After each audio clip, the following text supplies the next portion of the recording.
Ako lang ba? O pati kayo napapaisip?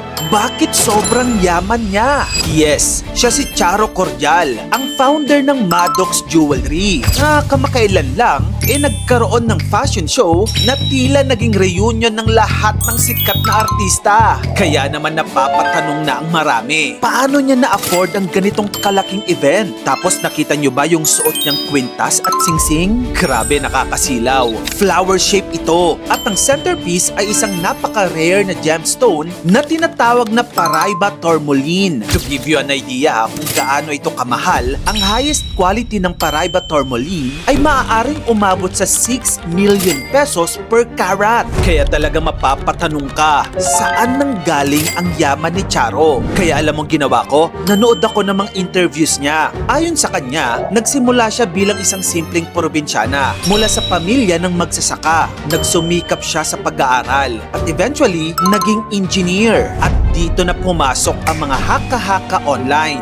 Engineer daw? Baka naman sa flood control projects yumaman yan. Totoo kaya ito? Tara, alamin natin ang kwento sa likod ng yaman ng tinatawag ngayong Queen of Diamonds. Sa ilang interviews ni Charo Cordial, bago niya narating ang kinang na tinatamasa ngayon ng Maddox Jewelry, dumaan muna siya sa maraming pagsubok. 8 silang magkakapatid, magsasaka ang kanyang mga magulang. At ayon sa kwento niya, simpleng kamote at saging na saba lang ang baon niya sa eskwelahan. Pero imbis na doon matapos ang kwento, ginamit niya yon bilang motivation para magsumikap. Eventually, nakapagtapos siya ng engineering. At cut to present, dahil nga naging mabilis ang pag-angat ng pangalan niya at ng Maddox Jewelry, may mga kumakalat na haka-haka online na ikinokonekta ang pagiging engineer niya sa mga controversial flood control projects. Pero mariing itinanggi ito ni Charo. At may isa pang importanteng detalye. Ang tinapos ni Charo na kurso ay agricultural engineering. Ibig sabihin, ang field niya ay nakatuon sa agriculture at farm systems, malayo sa mga flood control projects. Kaya naman tinatawanan na lang ito ng mga supporters ni Charo. Nagiging mema na daw kasi yung ibang bashers. Halatang classic Pinoy attitude. Crab mentality ba? Ayon pa kay Charo, ang meron siya ngayon ay bunga ng ilang taong hard work. Sounds dramatic, no? Pero nang ni-research ko ang kwento niya at kung paano nagsimula ang Maddox, talagang rags to riches ang naging journey niya. Actually, noong pandemic, nagsimula siyang mag-online selling. Kung ano-ano pang produkto ang binebenta niya that time. Mga pre-loved bags, maliliit na items. Hanggang sa dumating ang malaking turning point. May isang supplier na nagtiwala sa kanya ng mga alahas na maaaring muna niyang ibenta bago niya bayaran. Doon nagsimulang mabuo ang Maddox Jewelry. Sa loob lamang ng ilang taon, mabilis ang naging expansion ng brand.